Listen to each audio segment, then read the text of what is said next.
ខ្ញុំសូមសង្ខេបពីលក្ខណៈសំខាន់ៗរបស់ផ្ទះពិត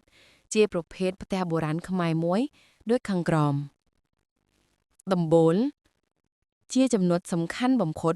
គឺដំបូលផ្គុំឡើងដោយផ្ទាំង4ដែលមានជម្រាលស្មើគ្នាពុំមានហៅជាងនៅផ្នែកណាមួយនៃដំបូលឡើយខុសពីផ្ទះខ្មែរឬផ្ទះកឹងពាក្យថាពិតខ្លះថាមានន័យថាបញ្ឆិតដែលសំដៅលើដំបូលបញ្ឆិតនេះរចនាសម្ព័ន្ធជាទូទៅផ្ទះពិតតែងមានជញ្ជាំងឈើ4ផ្ទាំងដែលអាចមានកម្ពស់ស្មើគ្នាដូចរាងការ៉េឬមានជញ្ជាំងទ្រវែងរាងចតុកោណកែងជ្រុងវែងនៅមុខក្រោយ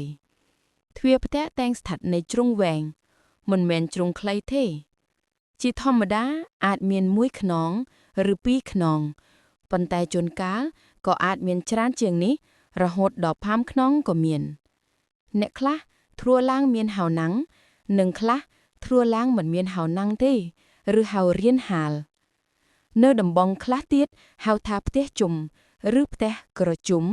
ច្រើននៅខេត្តបាត់ដំបងផ្ទះប្រភេទនេះខ្មែរនិយមសង់ជាងគេបំផុតត្រឹមរជ្ជកាលព្រះបាទស៊ីសុវត្ថិមុនីវង្សទៅរៀងមកផ្ទះពិតមានការកែប្រែច្រើនបែបយ៉ាងតាមសម័យកាលរហូតដល់មានការចម្លងហៅណាំងរៀនហាលពីផ្ទះបារាំងមកដាក់ផ្ទះពិតក៏មាន